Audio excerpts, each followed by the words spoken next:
Welcome to this training module on brain development and learning. In this module, you will learn about the development of the brain and how it connects to the process of learning. It is important to say that when going through the different developmental stages of the brain throughout childhood, this training module in the end is about the well-being of the child. Covering the topic on the development of the brain and how learning happens inside the brain, you will learn how you can best support children's well-being. Let's dive into it. In this training module on brain development and learning, we will be covering the next topics. We will start by asking ourselves a question, and that is, why do we need to know about the brain? Next up, we have evolutionary development of the brain. We'll be talking about the three brains. Then we'll talk about fearful stimuli and what exactly is perceived as a threat for the brain. Then we'll be talking about brain development. Then we have a topic on how brains learn best and how emotion and interest are really interconnected. Then we'll talk about developmental teaching and planning and how it is better for the brain. And then we'll talk about the democratic education approach that aligns very well with the research, the neurological research behind learning.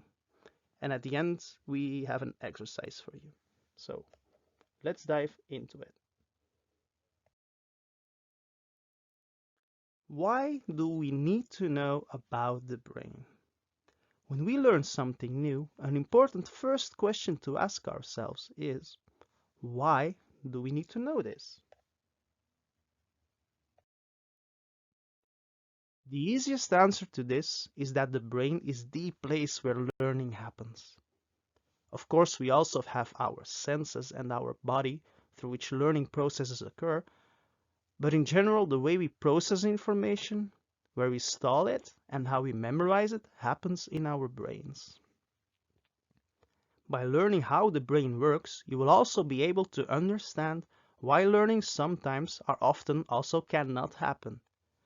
We need to know more about the brain because it is very crucial in understanding which parts are connected to learning, which factors are involved in learning, and what circumstances can prevent or even block learning from happening. Also, it is important to know what are appropriate conditions to learn. In the different stages of the brain's development, different kinds of information are absorbed and understood. This means that in certain stages of the brain's development, some kinds of information cannot yet be absorbed and understood. So when we want children to learn something that their brains cannot yet comprehend, for which their brains haven't matured enough yet, or even when they really want this, they won't be able to do so. It is only in the last couple of decades that research in neuroscience provides us with crucial information that we didn't have access to before. For a long time, we have known that the brain is the place where learning takes place. It is only in the last couple of decades that research in neuroscience provides us with crucial information that we didn't have access to before. And thanks to all this research and these experiments, we know a lot more about how the brain works. Thanks to the evolution in technology, scientists have been able to create all sorts of images of the brain.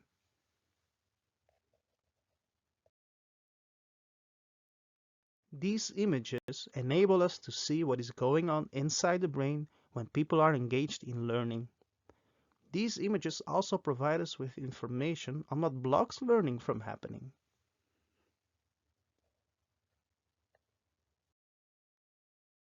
One of the big tragedies today is that all of these discoveries haven't reached the education system yet. Because with this research, the education system can actually be transformed into a brain and child-friendly environment. What we know now and didn't know before completely transforms the way we educate our children. It is a sad fact that current traditional educational systems all over the world are not using this information yet. This knowledge should be basic knowledge to be taught in every teacher training all around the world.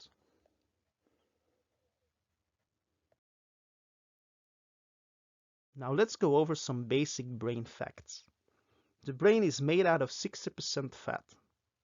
The remaining 40% consists of water, proteins, and salts, amongst others. Unlike the metaphor, the brain itself is not a muscle, but we can train it.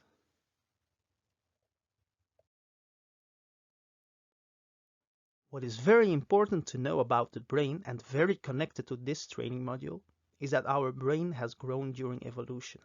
Initially, we were not born with the brain that we have today.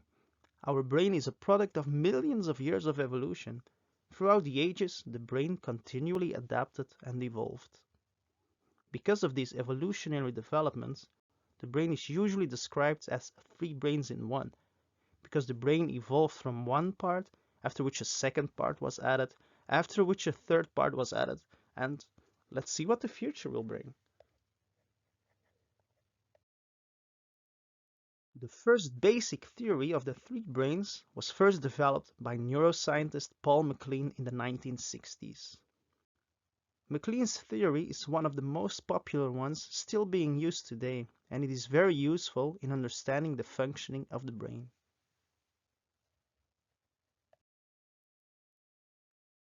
MacLean's theory distinguishes three different brains that appeared successively in time. First, there was the primitive or reptilian brain. Second, there was the limbic or mammal brain. And third, there was the human brain.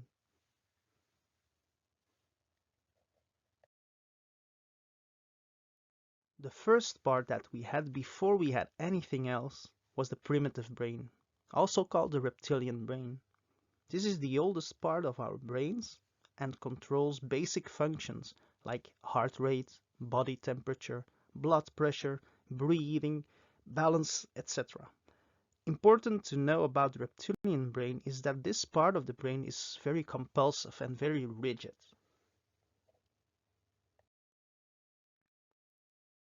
The second brain to evolve was the limbic brain, also called the mammalian brain.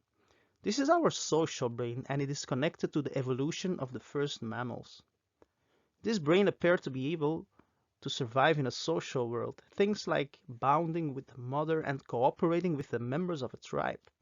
The limbic brain is responsible for our emotional responses and the behavior that we demonstrate, especially behavior that we need when it comes to survival, like reproduction, feeling, and caring for the young. It is the limbic brain that is responsible for our fight, flight, and freeze response that we will cover later on in this training module. The limbic brain consists of 6 parts, of which 4 parts are essential to know about since these 4 parts are related to learning. Though these parts are very small, they greatly influence the way we act, how we behave, and how our emotions are being regulated. And in the end, it's our actions, our behavioral patterns, and our emotions that determine whether we are able to learn something or not. The first part of the limbic brain is the thalamus. The thalamus is the switchboard operator of our brain because all sensory information, so all information that is received through our senses, except for smell, first enters our body through the thalamus.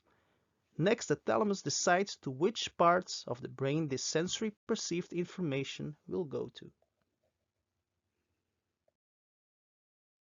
The second part of the limbic brain to know about is the hypothalamus.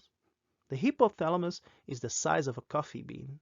It is involved in controlling basic human needs like thirst, hunger, emotions, body temperature, sexual arousal, sleep rhythms, and the autonomic nervous system and hormone system.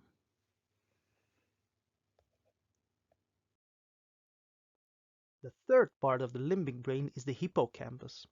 The hippocampus is involved in memory processing and plays an important part when we talk about learning. It converts slow-term memory into long-term memory. The fourth part of the limbic brain is the amygdala. The amygdala is the part that regulates our emotions, especially fear and memory. It is connected to our fight, flight, freeze response. It is a very influential part, especially when a threat is perceived. Further on in this training, we will talk more about the amygdala. To finish off the anatomy of the brain, I present you with the third brain. The third brain is called the neocortex, also called the human cortex. It was the latest brain to evolve. It is called the thinking center of the brain. It is the neocortex that gives us the opportunity to think, to plan, to solve problems, to take decisions. The most recent part of the neocortex is the prefrontal cortex. The prefrontal cortex allows us to have self-control, awareness, consciousness, and language. It is in this part that we find the forebrain, which is also known as the area of executive functioning. Scientists say that the third brain, the neocortex, is the brain that made us human. It contains and gives us abilities that distinguishes us from animals.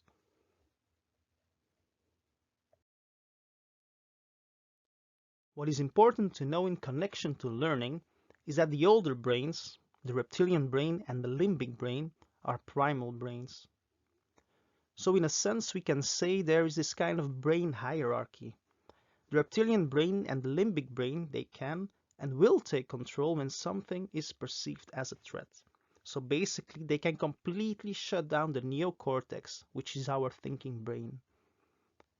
Now, knowing that the neocortex gives us the ability to control ourselves, when something is perceived as a threat and our primal brains take over, we completely lose rational control. Our survival mode is initiated and our fight, flight, freeze response is activated.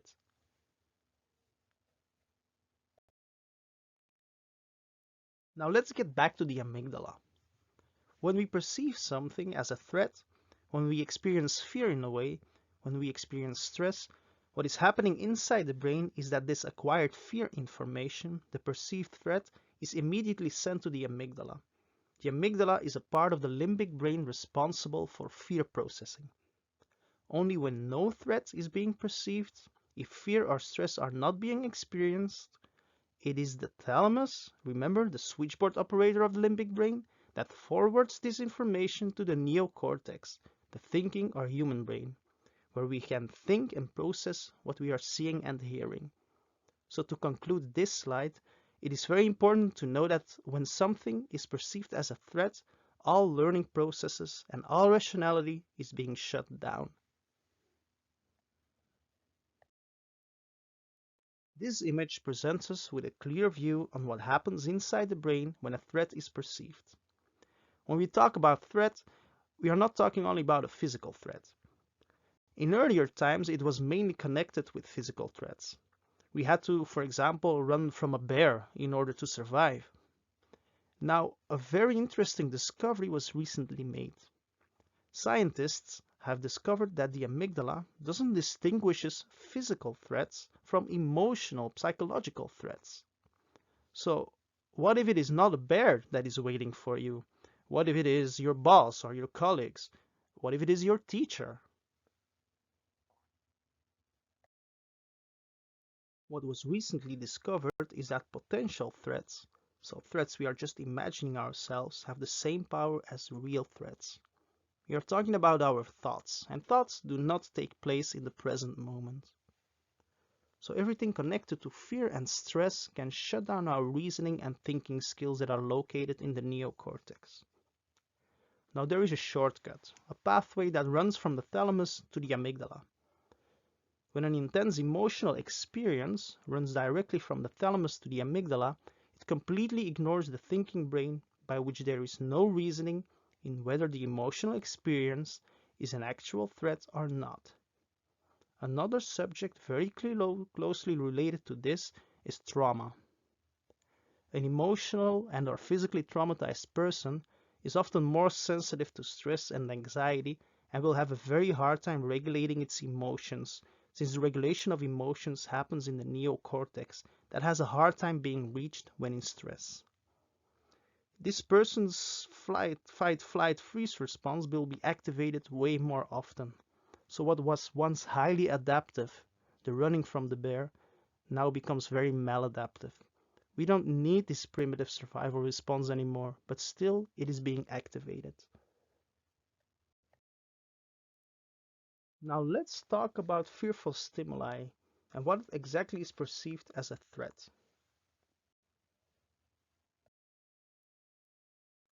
Let us go over a list of fearful stimuli that are proven to be perceived as threats by the amygdala.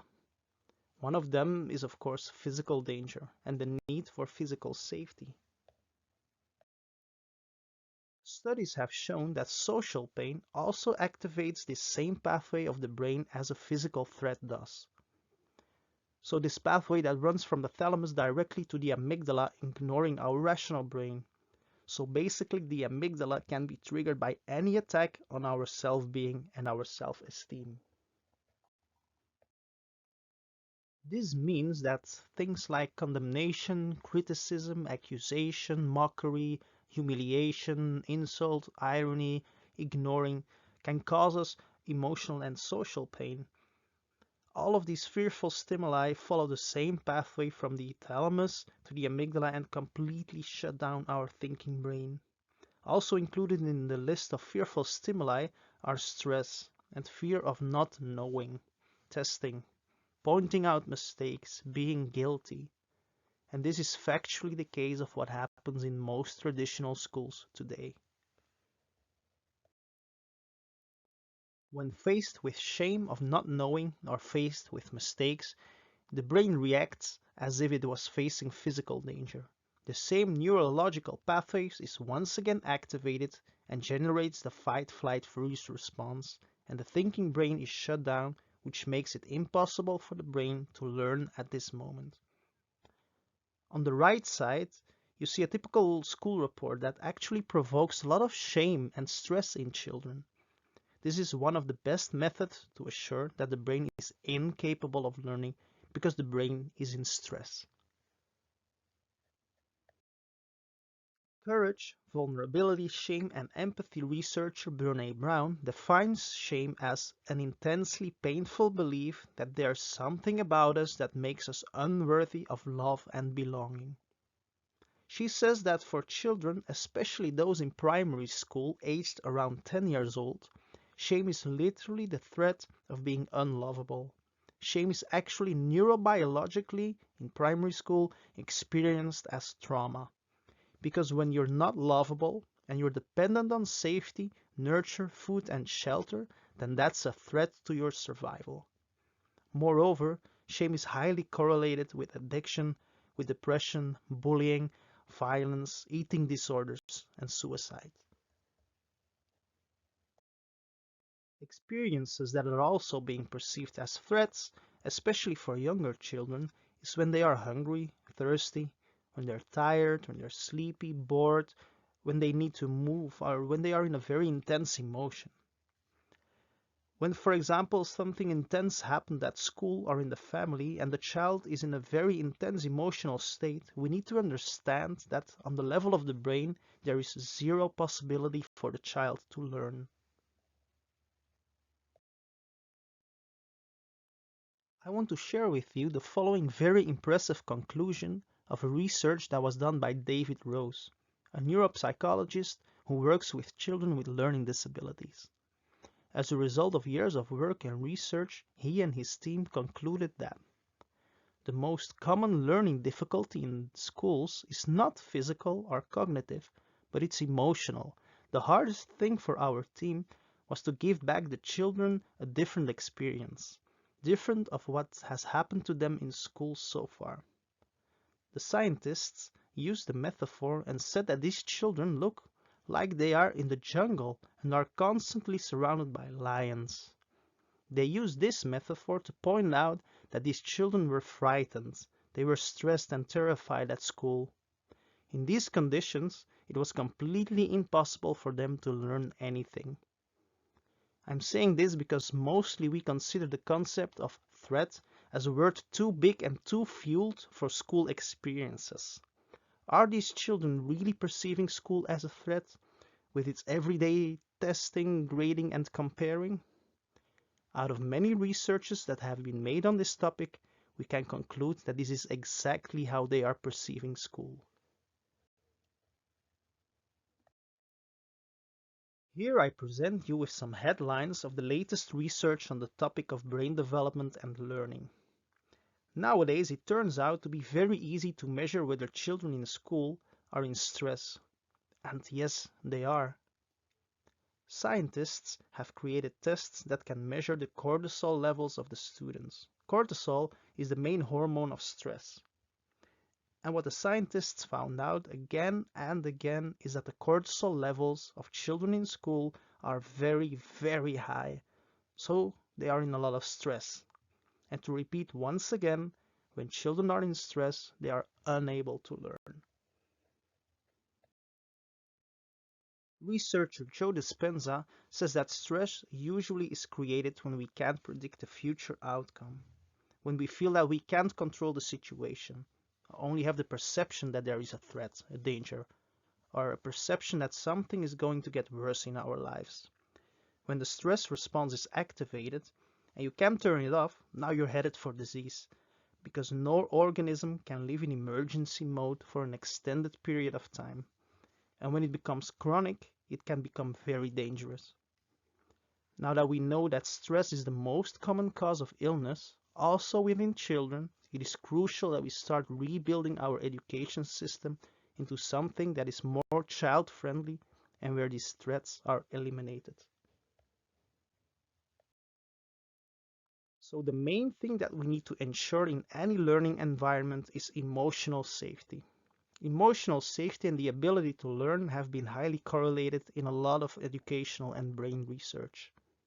This research shows that the emotional center of the brain is so powerful that it can really switch off the thinking brain. And we know that the thinking brain is the place where learning happens. In his book Emotional Intelligence, psychologist Daniel Goleman calls this phenomenon emotional hijacking. When the neocortex, the reasoning center of the brain, is completely in stress, it is completely shut down. Out of a lot of data, Goleman concludes that in the presence of strong negative emotions, stress hormones rise and the thinking brain cannot operate anymore.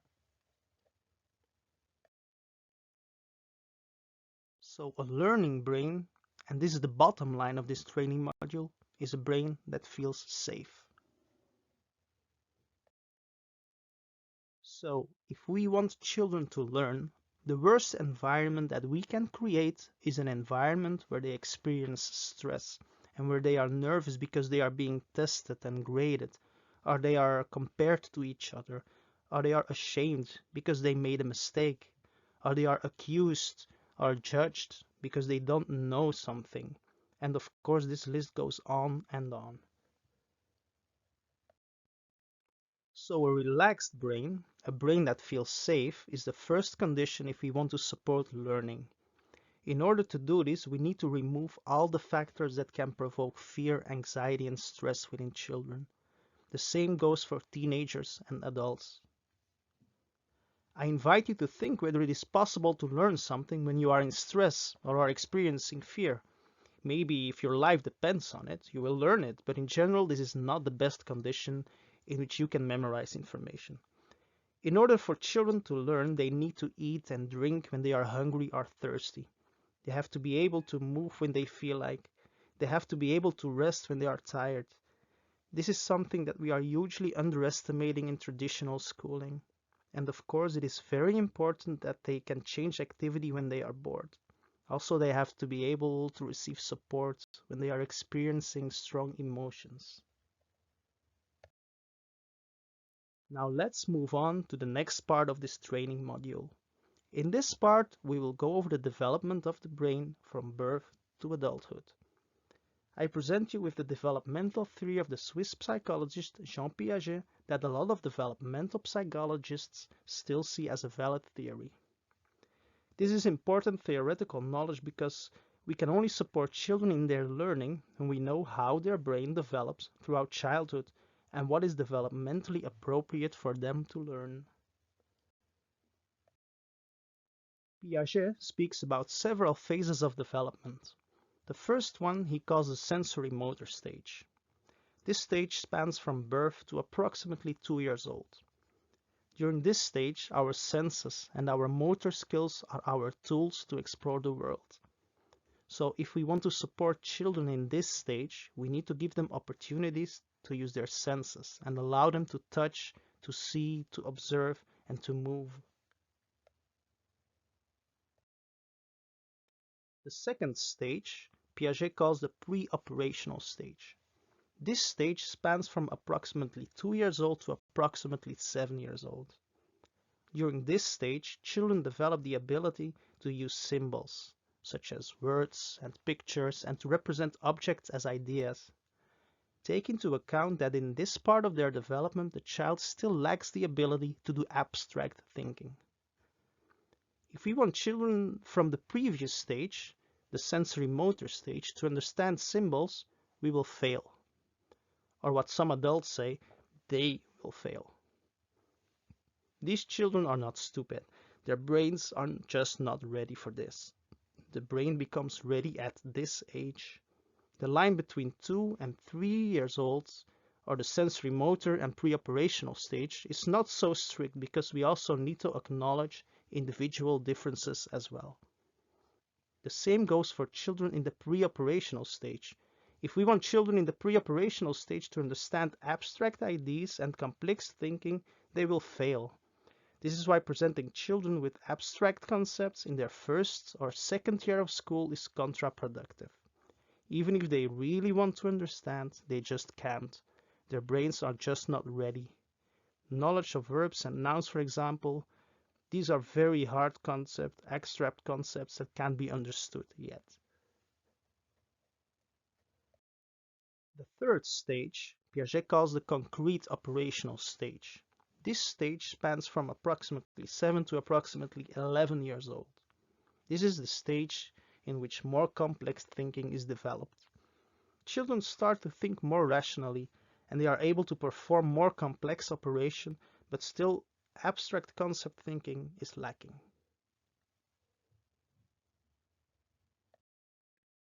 The fourth stage, Piaget calls the formal operational stage.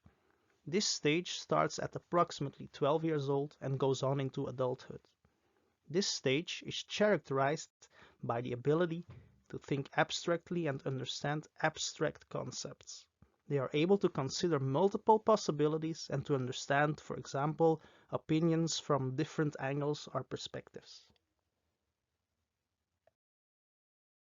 As said before, it is important to know that these 4 developmental stages are not strictly fixed, and not all children develop in the same way and at the same rate.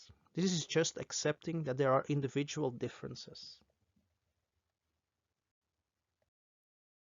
What is important to know is that very often children don't understand things not because they are lazy or stupid, not because they're not paying attention or being disruptive, or even not when the methodology is not good. It is simply because their brains are just not ready for it. I challenge you to explain a concept like consciousness to young children. This is a very abstract idea. They might connect this concept with something, and pay attention because very often, most of the time, they will connect it with something very concrete. And this is exactly because the brain at this point, when they're still young, can only make sense of the world in concrete things. They could say something like, "Oh, consciousness is when you can swing yourself on the swing." Or, "Oh, consciousness is a tree." And they might be calling you, yelling out, "I found the tree! I found consciousness!"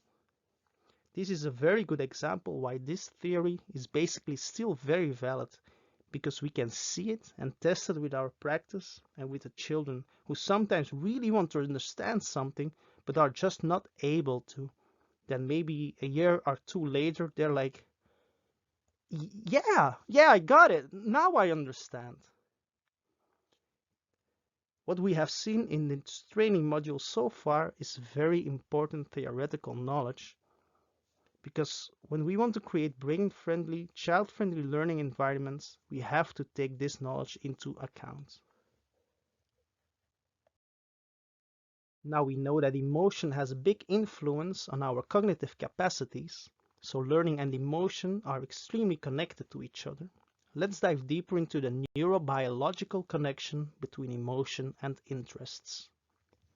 We will go over research-based results that prove that learning is very connected to emotion, and emotion has a very strong influence on attention. Attentional and executive control is intimately linked to learning processes. If we want the student to learn, intrinsically attentional capacities have to focus on relevant information. And what is relevant to learn can only be decided by the student, by the one that learns.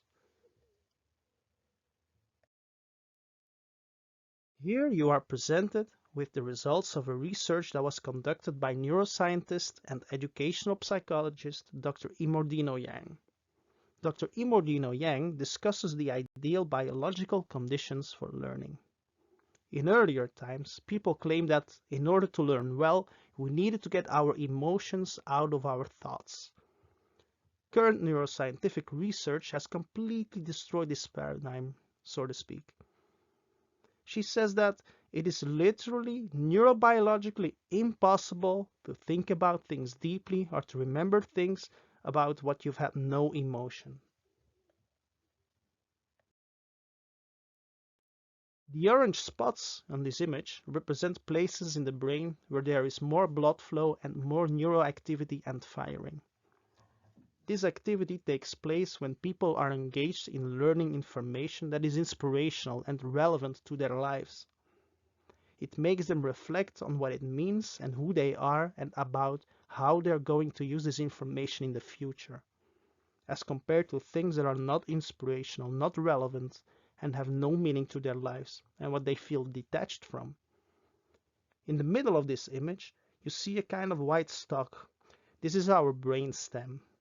The neurobiological outcome of learning inspirational and for the learner relevant information is feeding itself all the way down to the brainstem mechanisms that literally keep us alive. This is how deep learning truly goes. She challenges us to think how powerfully this image speaks to the need to engage kids in a personal, emotional, deeply relevant, culturally situated way in their learning experiences.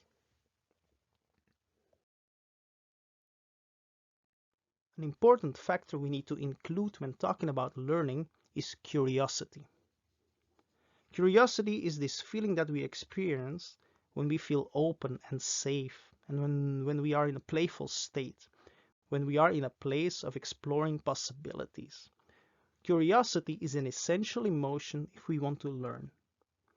Children can basically connect their learning to their interests and so to what they are emotionally engaged with.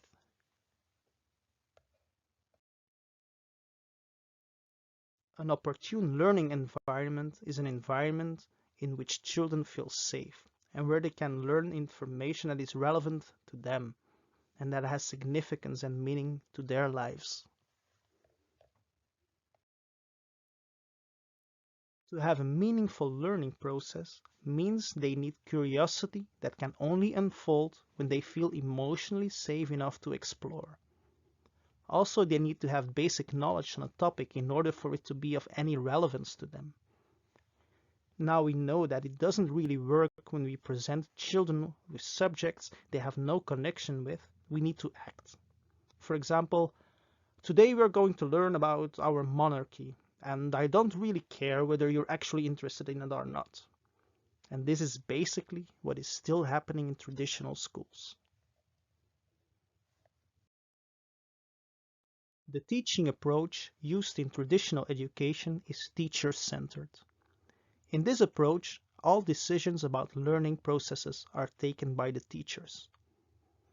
Now, having learned the earlier facts, we now know that this does not provide opportune learning conditions. The traditional teaching approach is exactly what is not needed when putting the emphasis on learning. Even more, it basically ignores everything what we have seen so far in this training module. Science is now telling us new ways in how we can support children's learning processes. Now let's compare the traditional teaching approach to the several developmental stages that we spoke about earlier. An example. When we use a traditional teaching approach, the approach that is characterized by a lot of talking by the teacher, during the sensory motor stage of cognitive development, it will be catastrophic, because in this stage, children learn using their senses. They need to move and use their motor skills. In the sensory motor stage, children learn through observations and everything that is connected to their senses. In the pre-operational stage, for example, where children use symbolic thinking and where it is all about imagination and play, children learn through stories, heroes, theater. All of this is working well. The matter of fact is that, using a traditional teaching approach, teachers are just unable to meet all the learning needs of the students in the different developmental stages, because this approach hardly provides students with opportunities to actively engage in their learning process. Therefore, it is recommended to provide more choice and more control and to use approaches that are more connected with self-engagement, like project-based learning and inquiry-based learning, and basically with learning that allows the students to have a very active and engaged role in the process. This is why the democratic education approach is very efficient, because the democratic education approach aligns perfectly with the new neuroscientific discoveries on how the brain works and how we learn best. Democratic education allows students to take ownership of their learning, and it provides students with the opportunities to actively engage in their learning processes. Using the democratic education approach in the pre-operational stage, for example, children can choose self-chosen activities, experiment, storytelling, and play as much as they need to. In the concrete operational stage, they can choose different cooperating approaches or problem-solving activities that actually support this stage of development.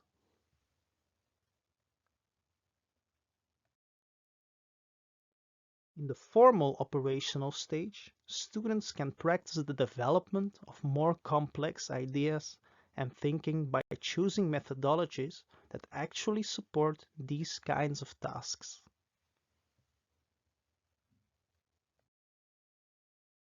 So, in a way, self-directed learning, which is the main pillar of the democratic education approach, is what is basically developmentally appropriate for every human being to grow and learn, because there is safety, emotional safety. There is free choice. So you are actually allowed to learn what is relevant and meaningful to your life. And you are in charge of the process. You can choose at what speed to go and how to go. I want to make a connection here to what is called the internal and external locus of control. On the one hand, you have the internal locus of control, in which you are in charge and responsible for your learning. You are in charge of your destiny. You are the one that makes things happen. On the other hand, you have the external locus of control, in which you are not in charge and not responsible for your learning. Out of experiences, you create the belief that, for example, teachers are in charge of your destiny. You are not the one that makes things happen, and you believe that things happen to you. You get into the role of the victim. So when we talk about learning, the democratic education approach is an approach that, scientifically proven, works best.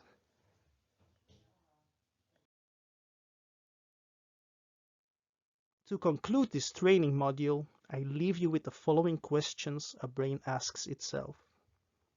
A brain will first ask, am I safe? Am I loved? Do I belong? And it is only when the answer to these questions is yes, it will ask, Now, what can I learn today?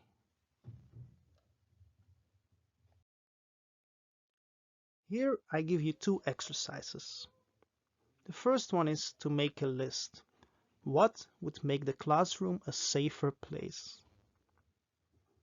The second exercise is, what would you do to invoke deep learning with your students?